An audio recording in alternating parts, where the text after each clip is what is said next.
मग आमच्या वज्रमुठीत हिंदुत्व आहे. मग कशाला अबकट मागायचं? प्रत्येक गावातल्या मंदिरात एक माग पुजारी पाहिजे.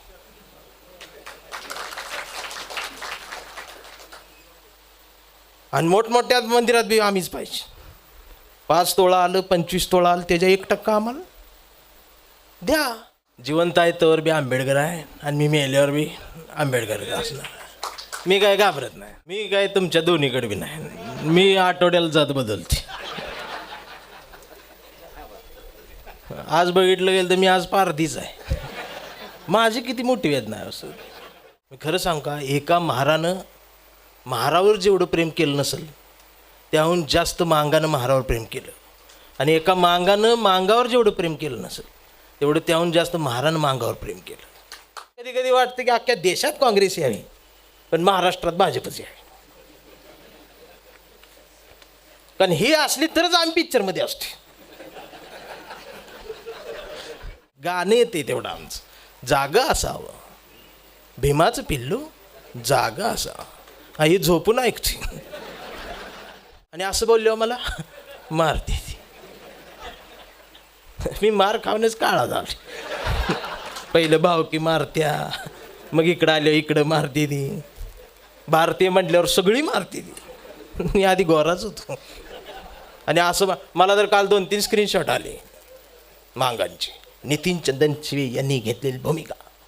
त्यांना आपल्या स्टेजवर प्रमुख पाहुणा म्हणून बोलवताना जातीचा स्वाभिमान पहिल्यांदा तो अर्थ कसं करू.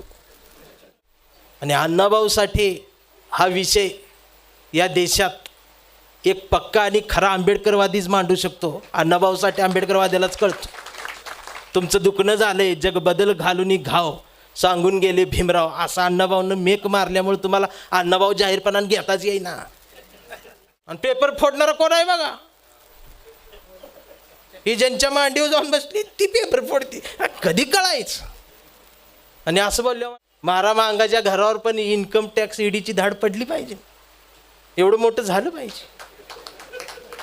80,000 कोटींचा घोटाळा. देवकुळे कांबळे संगनमतानं घोटाळा केल्यामुळे अटक. मजा येईल ना. आदरणीय दंगलकार आयुष्यमान नितीनदादा चंदन शिवे.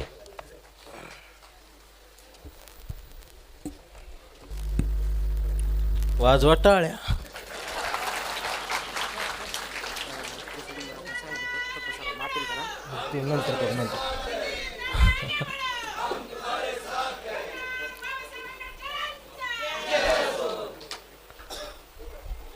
भ्यास वाटायला लागलं. मी काय तुमच्या दोन्हीकडे बी नाही. मी आठवड्याला जात बदलते. आज बघितलं गेलं तर मी आज पारधीच आहे. माझी किती मोठी वेदना आहे असं. पण खरं सांगू का, बऱ्याच दिवसानंतर असा बी एक चांभार महाराष्ट्रात आहे त्याचा बी अभिमान वाटतो. सॅल्यूटच आहे. त्या विषयावर बोलणारी आहे ती. माझा विषय वेगळा आहे.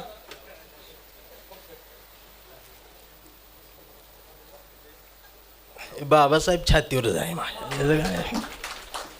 जिवंत आहे तर बी आंबेडकर आहे आणि मी मेल्यावर बी आंबेडकर असणार. मी काय घाबरत नाही. माझी एक वेदना आहे ती बी सांगणार आहे. एक जंगलात 2 वाघ होतं आणि वाघ डेंजर होतो. एक निळा वाघ होता आणि एक पिवळा वाघ होता. आणि अख्खं जंगल या 2 वाघांचंच होतं. त्यामुळे कुणालाच काय करता येत नव्हतं. मग ही माकडानं बघितलं. मग वाघ खेळायचं, वाघ जंगलात पळायचं, वाघ शिकार करायचं. त्या माकडाला काय ही सण होईना. मग या माकडाने या दोघांच्यात लावली भांडणं. ते हापचड्डीत माकड.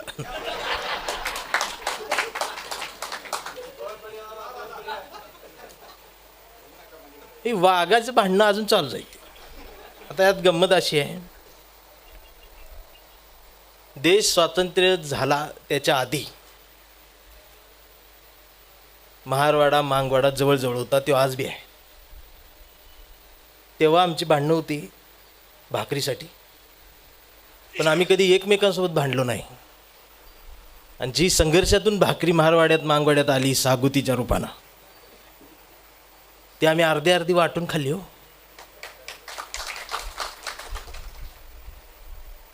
मी खरं सांगू का, एका महारानं महारावर जेवढं प्रेम केलं नसेल त्याहून जास्त मांगानं महारावर प्रेम केलं, आणि एका मांगानं मांगावर जेवढं प्रेम केलं नसेल तेवढं त्याहून जास्त महारानं मांगावर प्रेम केलं.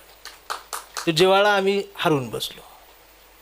मी खरं सांगतो, मोठा भाऊ म्हणून धाकट्यानं जर दार लावून भावाजवळ व्यथा सांगितली असती, दादा तुझं झालंय चांगलं, माझं जरा पोट उपाशी आहे, माझ्याही ताटाकडे बघ, तर मोठ्या भावानं मिठीत घेतलं असतं. पण ही माकडाच्या मांडीवर जाऊन बसली आणि चिडवायला लागली. हो,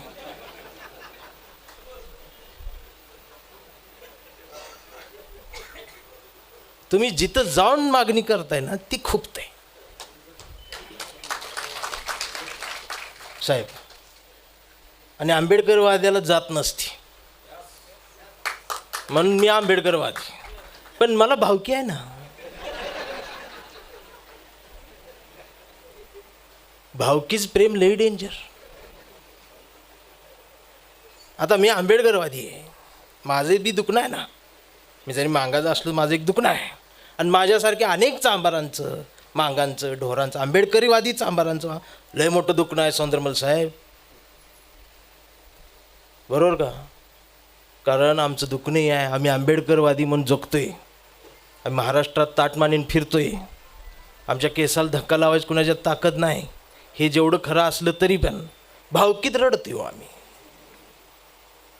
का माहिती आहे का दादा, बाप मारायला आलाय, आई थकलेली आहे, आणि 4-2 दिवसात बाप मारणार आहे. आणि मग बॉडी पडल्यावर पहिल्यांदा तोंड द्यावं लागते ती भावकीला. येणार आहे ती भावकी. मग भावकी येऊन काय म्हणणार आहे, आता आंबेडकरवादी आहे ना, बोलो यांना. मग ही येत बोलवणार. मग ही आली की हां तो आंबेडकरवादी आहे ना, मग बौद्ध पद्धतीनं झालं पाहिजे. आता हे तर बी आमचं दुखणं, हे लय मनातलं बोलायला, जे आजपर्यंत कुणी बोललं नाही साहेब, आणि मी बी कुठं बोललो नाही. ही दुखणं आहे. नरसिंग साहेब, ह्याचा त्रास तुम्ही लय भोगला आहे, मला माहीत आहे. मग आता बौद्ध म्हणतात ही बौद्ध पद्धतीनं अंतिम संस्कार कर. बरं, मी त्याच्यासाठी तयार आहे. हो, पण माझ्या 4 बहिणी नांदायला आहेत ना.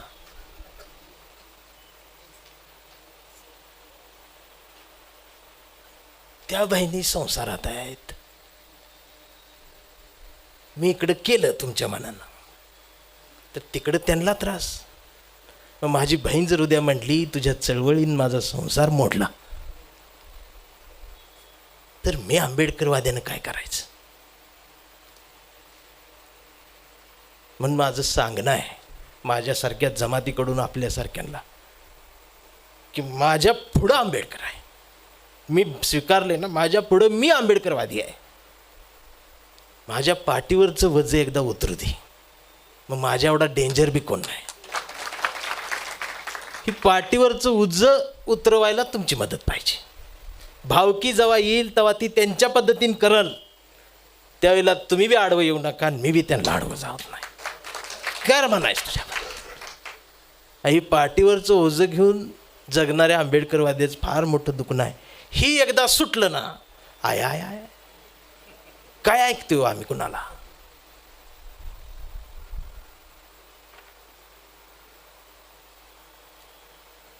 जातीपातीच्या पलीकडे जाऊन का आहे की नाही.